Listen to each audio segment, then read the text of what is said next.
Hace unos meses que la conferencia plenaria de los ministros de Justicia de los países iberoamericanos aprobaba la llamada Declaración de México, uno de cuyos puntos más importantes era el pacto para intentar unificar las legislaciones de las 21 naciones iberoamericanas para combatir el crimen organizado. Aquellas conclusiones fueron presentadas posteriormente a la Cumbre Iberoamericana del Mar del Plata, en el que quizás sea el proyecto más ambicioso en el ámbito de la justicia para el continente americano. Don Víctor Moreno Catena, secretario general de la CONJIP, es decir, de la Conferencia de Ministros de Justicia de los países iberoamericanos, implementa ahora aquellas decisiones de México y Mar del Plata con un programa práctico de talleres de alto nivel. El primero de ellos reúne en El Salvador a los presidentes de las Cortes Penales, fiscales generales y ministros de Justicia de los países centroamericanos. ¿Tan distintas son las legislaciones penales nacionales que precisan de tan intenso trabajo para armonizarlas? Sí, hay algunas diferencias, tanto desde el punto de vista sustantivo del derecho penal como desde el punto de vista procesal del procedimiento penal. No olvidemos que cualquier resquicio es un campo, un lugar por donde pretenden escaparse, un lugar de fuga, un lugar de impunidad para los que tienen como actividad fundamental el crimen organizado. En El Salvador, efectivamente, vamos a celebrar un taller de alto nivel a donde van a acudir los presidentes de las Cortes Supremas de los países de Centroamérica, los fiscales generales de esta región y los ministros de Justicia, con esta finalidad, en el marco, además, de cumplir efectivamente, como usted bien ha señalado, los mandatos de México y de los jefes de Estado y de Gobierno del Mar del Plata, en el marco del sistema de integración centroamericana. El SICA es un grupo de países, o conforman un grupo de países, lo de Centroamérica y algún país asociado como República Dominicana, en donde están avanzando en aras a la integración política, y uno de los problemas fundamentales que se han planteado es el problema de la seguridad, o dicho de otro modo, de la inseguridad.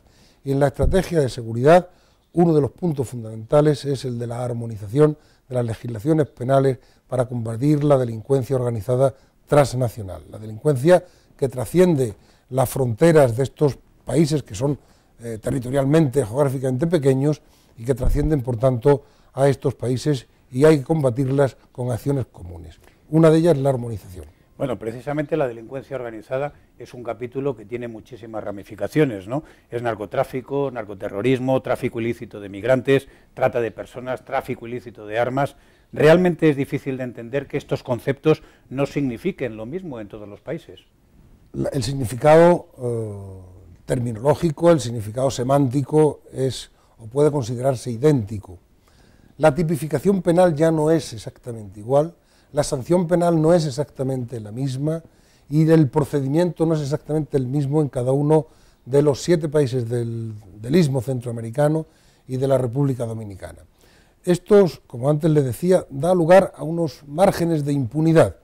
Es decir, el delincuente, la organización criminal, llevará a cabo sus actuaciones, tendrá su sede, tendrá su punto central de actividad en aquel país donde le sea más fácil eludir la acción de la justicia.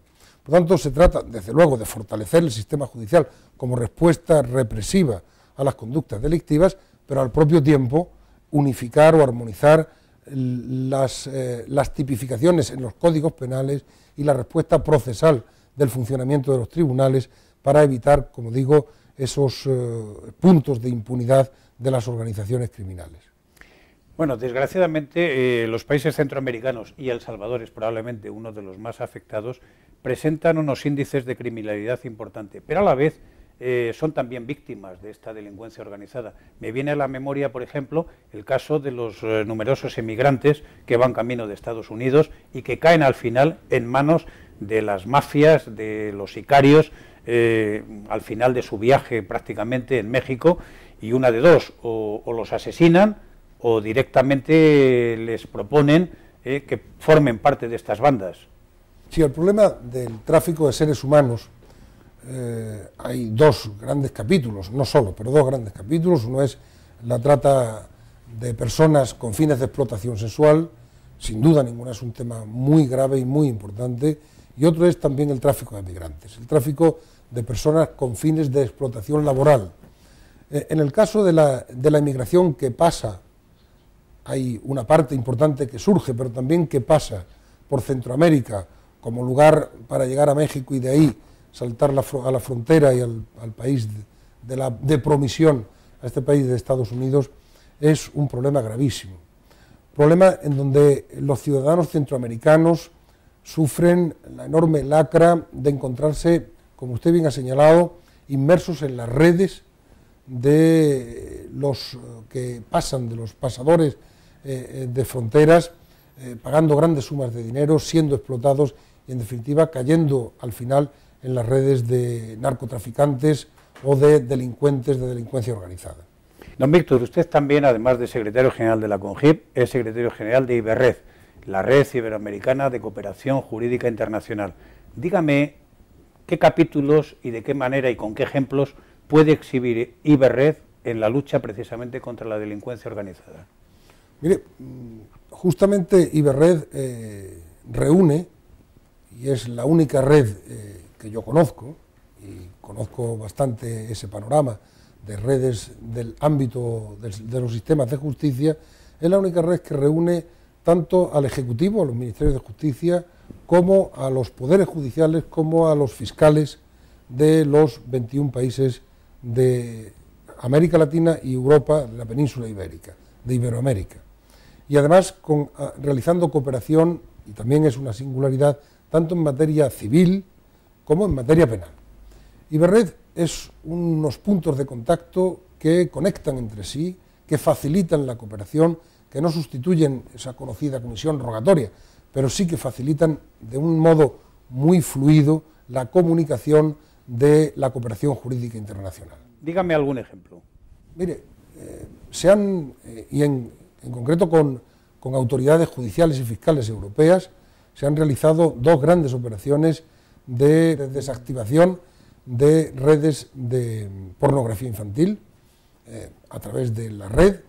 Se han hecho entradas y registros simultáneos en países latinoamericanos y en países europeos, digo, no solo en España, que también, sino en Holanda, Alemania y en algún otro país europeo y en varios países de Latinoamérica. Simultáneamente. Simultáneamente, a la misma hora, en el mismo momento, porque evidentemente la inmediatez de la intervención era un elemento capital.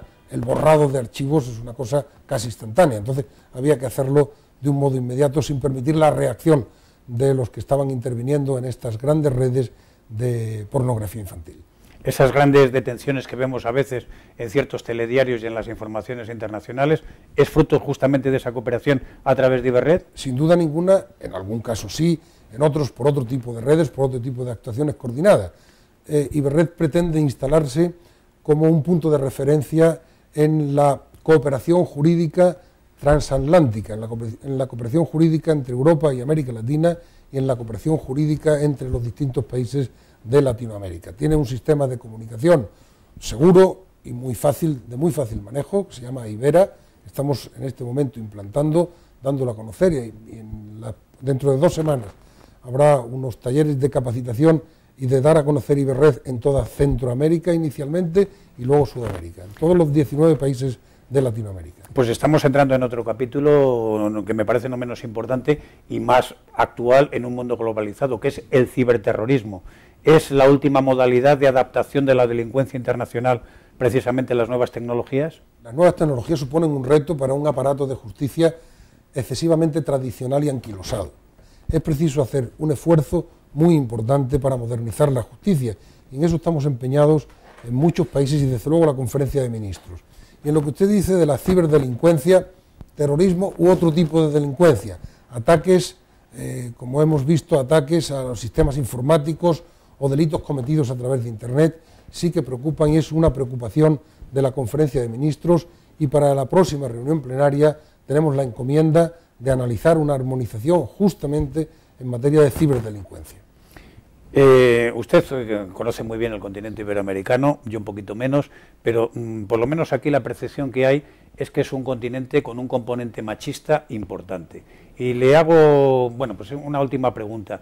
¿Hay algún elemento distintivo de mayor desprotección de la mujer en el crimen organizado, en esta delincuencia transnacional? Yo no creo que tenga una relación muy directa la consideración social de la mujer con la delincuencia organizada. En general, yo creo que los países en vías de desarrollo es cierto que van colocando, van situando la igualdad como un elemento fundamental de las políticas públicas. Y ahí es donde hay que llegar, es decir, a romper con las desigualdades tradicionales, y es obvio que la incorporación de la mujer como un acervo relevante de la sociedad, como alguien que suma y no que resta al desarrollo social, es algo que se va incorporando en los distintos países del continente americano. Pero al propio tiempo, la mujer, hay una preocupación cierta, y hay una preocupación cierta en materia de justicia, en eso que le había comentado antes de la trata de personas, de la trata de mujeres con fines de explotación sexual. Estamos en ese sentido trabajando muy duramente, estamos trabajando, implantando oficinas de atención a las víctimas de explotación sexual, de violencia sexual y de tráfico de seres humanos en el lugar de procedencia, en su lugar de origen, en lugar de atacarlo, que también en el lugar de destino a donde van a realizar y son evidentemente víctimas de este trato inhumano y esta trata de seres humanos. Bueno, pues nada, don Víctor, le desearía que después de este taller de alto nivel que va a celebrar en El Salvador y de las otras acciones que va a seguir haciendo con HIP e IBRED, las estadísticas empiecen a bajar y el número de delitos de esta delincuencia organizada transnacional empiece a disminuir. Es nuestro reto. Nuestro reto es dar un mejor servicio a los ciudadanos, que la justicia sea considerada de verdad como un servicio público de primera necesidad y que se dote de medios suficientes para dar una respuesta satisfactoria a ese servicio que demanda la sociedad, de hacer justicia, de dar a cada uno lo suyo y de responder o de replicar en los casos de infracciones penales contra las personas que han atacado al seno y al conjunto de la sociedad y a sus conciudadanos. Bueno, pues eso es lo que todos deseamos. Muchas gracias.